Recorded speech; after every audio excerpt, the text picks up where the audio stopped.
Change between two parties, the two major parties in the country. Boydo says he is observing a growing dissatisfaction with democracy among the youth and what they perceive as a lack of accountability from major political party leaders in Ghana, a country that has transitioned from a history of military coups to a beacon of regional stability.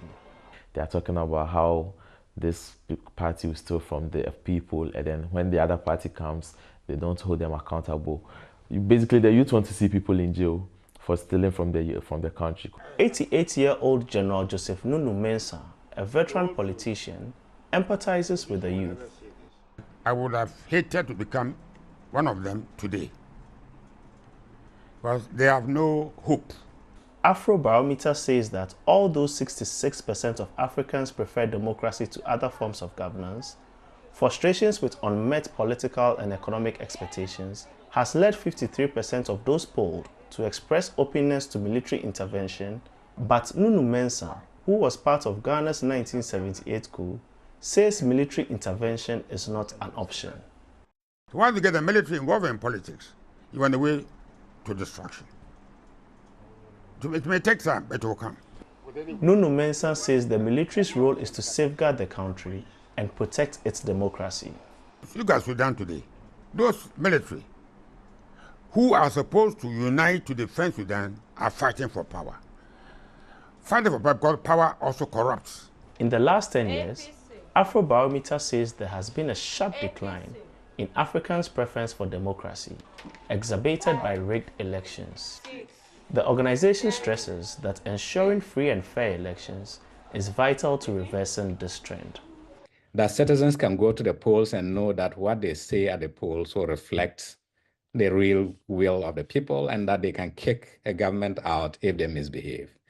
When elections become that effective, then the accountability relationships begin to build from there. As Ghana prepares for elections next month, Boydo is rallying youth against voter apathy, urging them to remain hopeful and participate in the democratic process. Keeping quiet and giving up is not an option, Boydo says. Sana Anutot, VOA News, Accra. Moscow awaits U.S. President-elect Donald Trump's inauguration amid escalating military tensions with Ukraine and Western powers following the Kremlin's use of new nuclear-capable missile against Ukrainian positions. Elizabeth Chernev narrates this report from Ricardo Marquina. Russian President Vladimir Putin's announcement to the world in November that Russia had fired a nuclear-capable hypersonic missile at Ukraine raised further questions on why the escalation is happening, only weeks away from the transfer of power in Washington. General Sergei Karakayev, chief of Russia's strategic missile forces, emphasized the destructive capabilities of his new missile. Based on the task set and the range of this weapon, it can reach targets across the entirety of Europe. Putin said the Russian missile firing was a response to the outgoing Biden administration's permission for Ukraine to fire American-supplied missiles deep inside Russia. He said it was meant to show Russia can strike far into NATO territory if it wants to. Observers say the missile attacks are part of both Russia and Ukraine's strategy to show strength and arrive at negotiations on the strongest possible footing. The Kremlin accuses outgoing U.S. President Joe Biden of sabotaging President-elect Donald Trump's efforts to broker a quick end to the war, as Trump promised to do during his campaign. It is an accusation that Russia has made before. Of course, in 2016, Trump's first weeks in the White House, in terms of his plans for a normal dialogue with the Russian Federation, were undermined to a large extent. I don't rule out that this desire to foul up the situation is what we're seeing now. But some in Washington say Russia is not interested in stopping the war, with or without Donald Trump in the White House. This war has already become the new normal for the Russian elite, who want it to continue because it generates economic growth. And if it stops, what will happen? Where will the people who are now in charge go? In the meantime, a new poll by the Yuri Levada Analytical Center in Moscow suggests Russian public opinion appears to be shifting in favor of negotiations to end the war in Ukraine. Across Russia's border in Ukraine, a recent Gallup poll finds that an average of 52% of Ukrainians surveyed would like to see their country negotiate an end to the conflict as soon as possible. If these opinions hold, the field may be open for Trump to push through his plan and get both sides to negotiate a truce despite the current escalation. For Ricardo Marquina, Elizabeth Cherneff, VOA News. The U.S. Environmental Protection Agency will soon have a new administrator. Former lawmaker Lee Zeldin has been nominated by President-elect Donald Trump for that role. VOA's Veronica Balderas Iglesias looks at Zeldin's credentials and how the agency's priorities are expected to change, particularly when it comes to climate change regulations. Lee Zeldin is a former four-term Republican congressman from New York State and a longtime supporter of President-elect Donald Trump. Zeldin is poised to become the next administrator of the U.S. Environmental Protection Agency. The 44-year-old holds a law degree from Albany Law School and served 4 years on active duty in the U.S. Army. He's married and has twin daughters. In a statement released on November 11th, Trump announced Zeldin's nomination, saying the former congressman will, quote, unleash the power of American businesses while at the same time maintaining the highest environmental standards. Zeldin told Fox News he's excited to implement Trump's economic agenda. There are regulations that the left wing of this country have been advocating through regulatory power that ends up causing businesses to go in the wrong direction. Under Democratic President Joe Biden's administration, the EPA has prioritized the production of clean and renewable power and put restrictions on oil and gas production in a bid to curb toxic emissions and fight climate change. President-elect Trump envisions a different formula. We will blast through every bureaucratic hurdle to issue rapid approvals for new drilling, new pipelines, new refineries, new power plants, new electric plants, and reactors of all types. Zeldin voiced similar positions when he unsuccessfully ran for governor of New York in 2022. We should reverse the state's ban on the safe extraction of natural gas and approve new pipeline applications. Zeldin's nomination comes as the United Nations renewed its call on countries to move away from fossil fuels to combat global warming. The sound you hear is the ticking clock. We are in the final countdown to limit global temperature rise to 1.5 degrees Celsius. And time is not on our side. Even as climate change regulations are expected to be scaled back at the federal level under Zeldin's leadership, analysts note that currently states can choose to enact their own regulations. And consumers can individually opt for green solutions. Veronica Balderas Iglesias, VOA News. South Texas remains one of the top destinations for migrants under 18 who enter the United States without documents or adult companions. While there has been a decrease in crossings during the 2024 fiscal year compared to prior years, the dangers the children face continues to be a cause for concern. Victor Hugo Castillo reports from McAllen, Texas. The journey to the United States is perilous and frightening for any migrant, but even more so for children. Despite the risks, over 110,000 unaccompanied migrant minors traveling without a parent or responsible guardian were apprehended by U.S. Border Patrol agents during the 2024 fiscal year after crossing the southern border illegally. Once found, says Border Patrol spokesperson Christina Smallwood, the children received basic care. Agents ensure that the minors are in good health. If they need medical attention, they receive it. Afterward, they are taken to a processing center. More than half of those unaccompanied minors caught in 2024 were found in South Texas. The second largest number was found in Arizona, followed by California. Sadly, here in the Rio Grande Valley sector, we've seen a high percentage of unaccompanied minors. While there has been a decrease in the number of unaccompanied children caught at the border, the issue remains a pressing concern. Hector Silva, the director of Senda de Vida migrant shelters, worries over the dangers these minors face.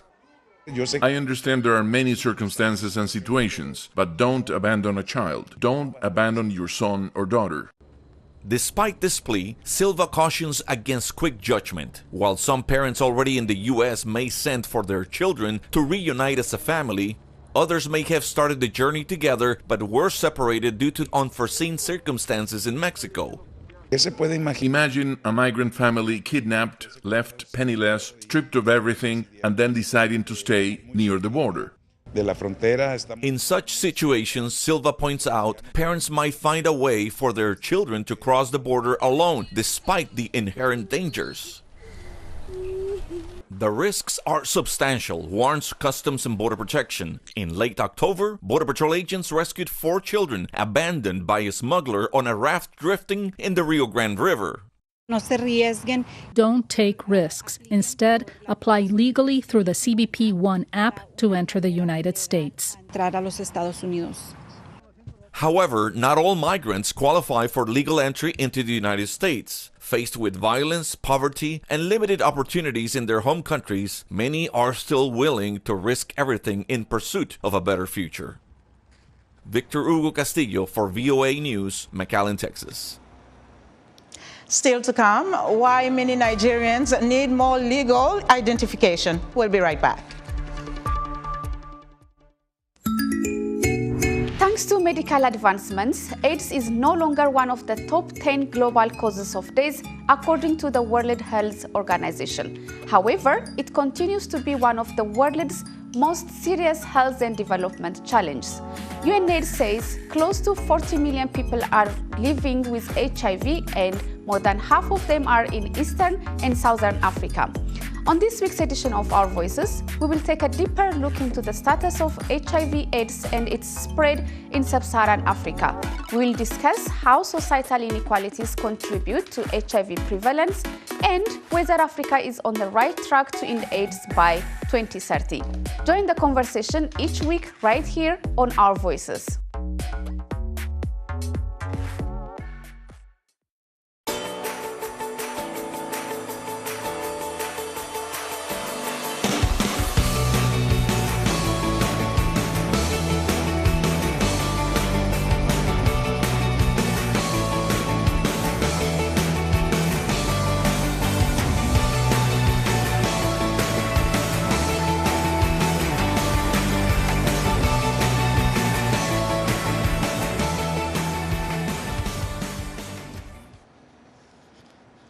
In other news, a Zimbabwe court late Wednesday sentenced the interim leader of the country's main opposition party to 2 years in jail, then suspended his sentence and the sentences of 34 of his supporters. Citizens Coalition for Change leader Jameson Timber and supporter Jason Kautsa are among those who are receiving the suspended sentences. At least 13 people are dead Thursday in eastern Uganda after landslides buried 40 homes in 6 villages, according to relief officials. The Uganda Red Cross Society says 13 bodies have been recovered and the rescue effort is continuing. Local media reports that authorities expect the death toll could rise to 30. And politicians, writers, and activists are condemning the arrest of French-Algerian writer Boualem Sansal. The 75-year-old author has not been heard from by friends, family, or his French publisher since leaving Paris from Algiers earlier this month. Algeria's state news service confirmed his arrest last week. As many Americans gather around the dinner table this Thanksgiving holiday, a recent report finds that in America's largest city, more residents are experiencing food insecurity. Local food pantries in New York are seeing an increase in visitors, including among those who are employed. VOA's Tina Trin explains. At Food Bank for New York City, workers are busy moving and packing donated food headed to local food pantries and soup kitchens. We are one of the largest hunger relief organizations serving all 5 boroughs. We operate and support over 90% of the zip codes that are located here in our city. And we do that through close partnership with over 800 nonprofit partners. It's a busy time of year, as many Americans will join family and friends to celebrate the Thanksgiving holiday. But a new report finds that in New York, the largest U.S. city, an increasing number of its residents are struggling to eat. New York-based philanthropy Robin Hood tracked usage of the city's food pantries, finding that before the COVID-19 pandemic, 1 in 5, or 20% of adults, used a food pantry at least once between 2015 and 2019. That has jumped to 31%, or nearly 1 in 3 adults, in the year since. The face of hunger has also changed, Tisdale says.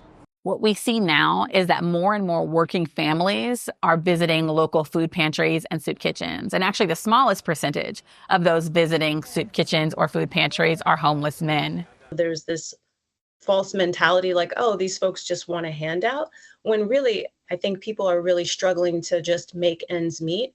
Many are employed, according to the Robin Hood report, which found that 2 in 3 New Yorkers who visited food pantries were also working.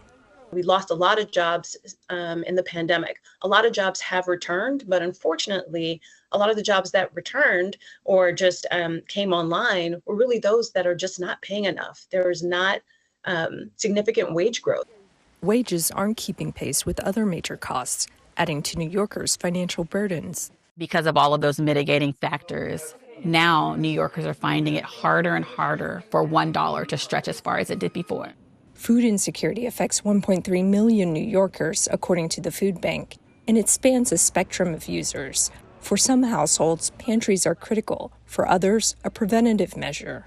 There's a trifecta of hardship in New York City, and the trifecta of hardship is the high cost of housing, childcare, and also basic necessities like food and utilities.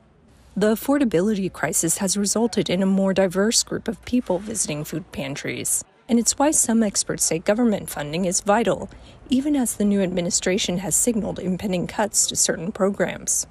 This election came down to kitchen table issues, and food is very much so a kitchen table issue. And this is an opportunity for the incoming administration to really bolster the safety net and to make those investments. Otherwise, Alphonse says, the food pantries will likely attract even more people in need. Tina Trin, VOA News, New York. Many Nigerians need more legal identification to access social services, with over half the population needing documentation.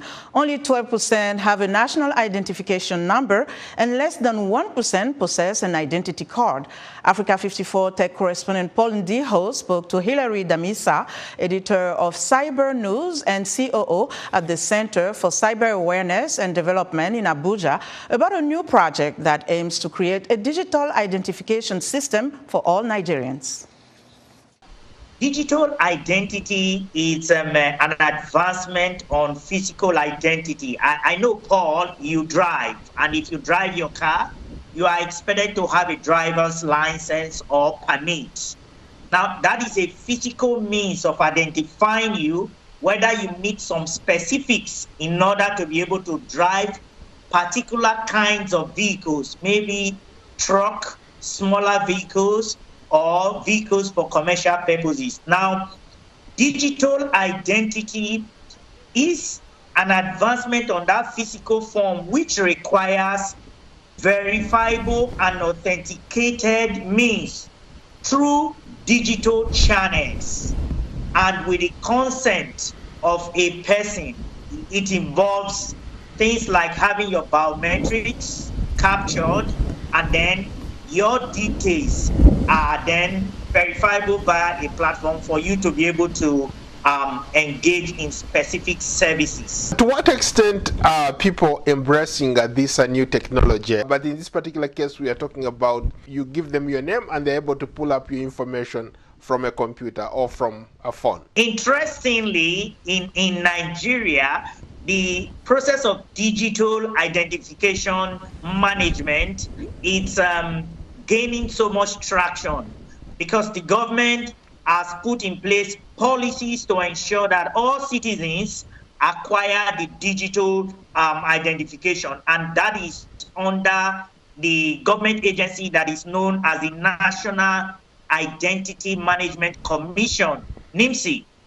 They issue a unique personal identification number, which is called the National Identity Number, NIN. That means your phone number is integrated with your national identity number, which enables you to access government services like issuance of passport, your international passport. You need that number before you can access that service, like process of writing university examinations, like the joint admission matriculation examination. You need that national identification number to be able to qualify for that.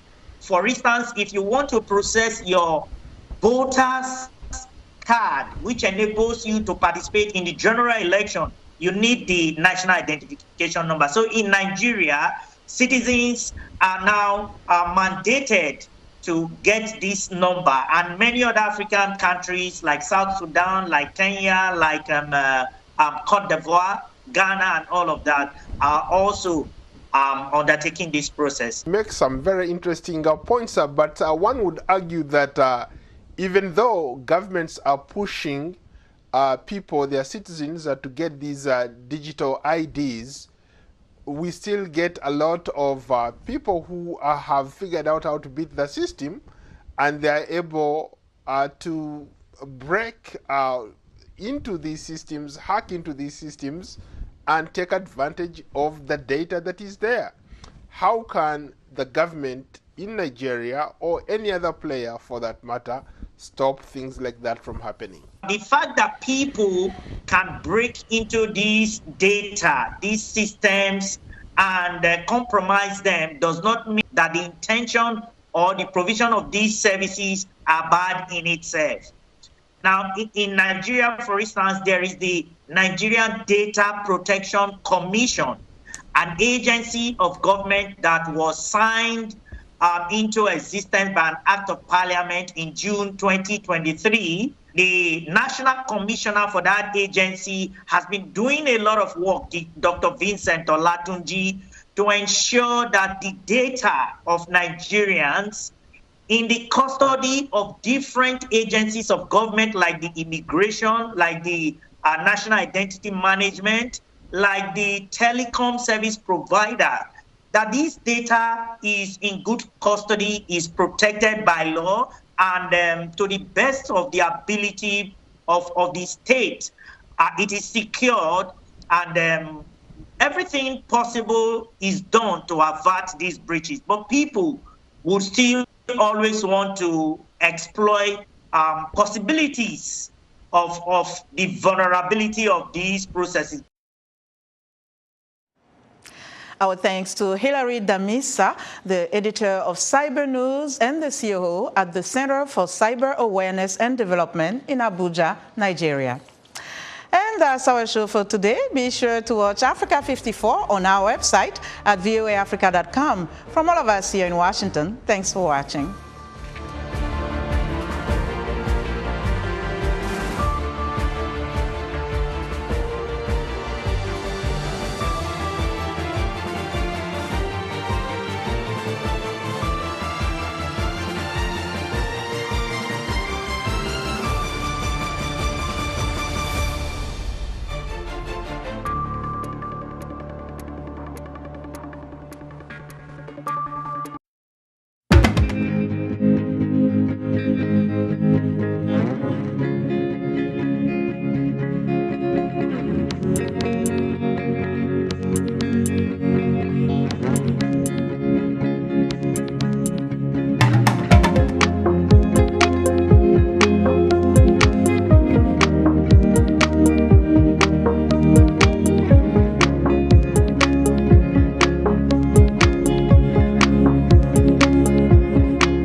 kusoo dhawaada barnaamijka qubanaha VOA waa khamiis 28 bisha November 2024 qodobadaan idin haynana waxaa ka mid ah Ra'iisul Wasaaraha Soomaaliya Xamse Cabdi Barre oo gaaray dalka Kenya xilli ay sii xoogaysatay xiisadda u dhaxaysa dawladda dhexe iyo maamulka Jubbaland xabad joojinta u dhaxaysa Israa'iil iyo Xisbullah oo saacado la jabiyay iyadoo labada dhinac midba midka kale ku eedeeyay inuu isagu ka dambeeyo arrinkaas in ka badan 13 qof oo ku dhintay bariga Uganda kadib markii dhulgo ay ku aasmeen 40 guri oo ku yaala 6 tuulo oo dalkaasi ka tirsan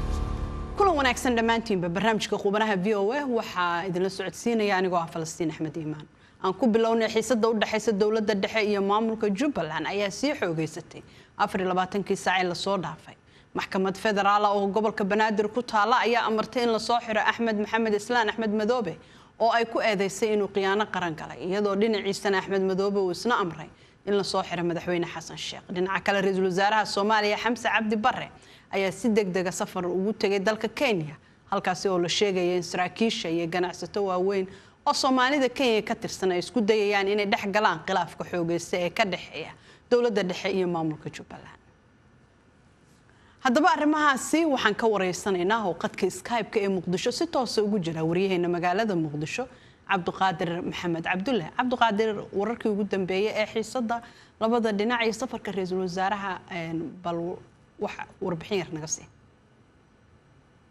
Falastiin xiisadda siyaasadeed ee u dhaxaysa dawladda dhexe Soomaaliya iyo maamulka Jubbaland marba marka dambaysa cirkay isku sii shareeraya marka loo eego go'aanada ka soo kala baxay maxkamadda gobolka Banaadir oo shalay iyadu sheegtay in la soo qabto ama amartay xariga madaxweynaha maamulka Jubbaland Axmed Maxamed Islaan Axmed Madoobe degmada Kismaayo maxkamad ku talaahay ee gobolka Jubbada Hoose xarunta maamulka Jubbaland ku meel gaarka ahna garsoore maxkamadeed ayaa soo saaray warqad soo qabasho ah oo la soo xirayay madaxweyne Xasan Sheekh Maxamuud oo iyana ay ku eedeeyeen in la mid inta lagu eedeeyay madaxweynaha maamulka Jubbaland waxayna u muuqanayeen warqadahan ka soo kala baxay maxkamadda degmada Kismaayo iyo maxkamadda gobolka Banaadir mid xaaladda si adkeynaysa markay timaado dhinaca sharciga ama in hay'adaha cadaaladda xaggooda marka la fiiriyo sida wax u dhacaan taasoo si weyn hadalhaynteeda markay timaado khilaafka siyaasadeed isha loogu hayay waxa hadda soo kordhay oo arinta isha lagu hayay tahay Ra'iisul Wasaare Xamse Cabdi Barre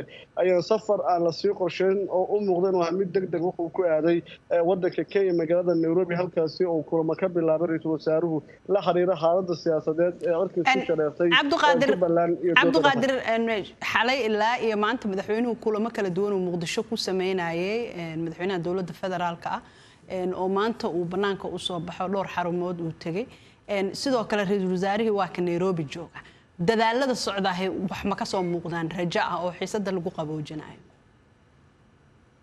markan ku horeeyo Muqdisho madaxweyne Xasan Sheekh Maxamuud kulamo ayuu la qaadanayay xildhibaano ka tirsan kuwa federaalka Soomaaliya waxayna u muuqatay kulamada siyaasadeed ee socda qaarkood in si gaar ah isha loogu hayo arinta la xiriirta dadaalka dawladda ku rabto doorashada qof iyo cod ah iyo meelmarinta heshiisyada la gaaray iyo sida ku socdaan in madaxweyne Xasan Sheekh Maxamuud uu waqti fiican gelinayo maanta wuxuu ka baxay aqalka madaxtooyada wuxuuna u baxay banaanka oo meelo ay ka mid tahay xarunta nabadsuugidda inuu tagay ayay noo xaqiijin saraakiil kuwa amniga marka la fiiriyo dawladda madaxweyne Xasan Sheekh Maxamuud dhowrkii maalmood la soo dhaafay tan iyo markii uu ka dalbaday muddada dheeraadka baarlamaanku inay sii shaqeeyaan waxa la qaaday tilaabooyin dawladdu himiladeeda muhiim u ahaa oo ka mid ah meelmarintii sharciyooyinka doorashooyinka kii aqsaabta iyo guddigii doorashooyinka qaranka oo la magacaabay golaha wasiirada meel mariyay shalna labada aqal ay ansixiyeen marka dadaalo siyaasadeed oo mustaqbalka siyaasadda la xiriira one man one vote madaxweyne Xasan uu ku doonayay ayaa socda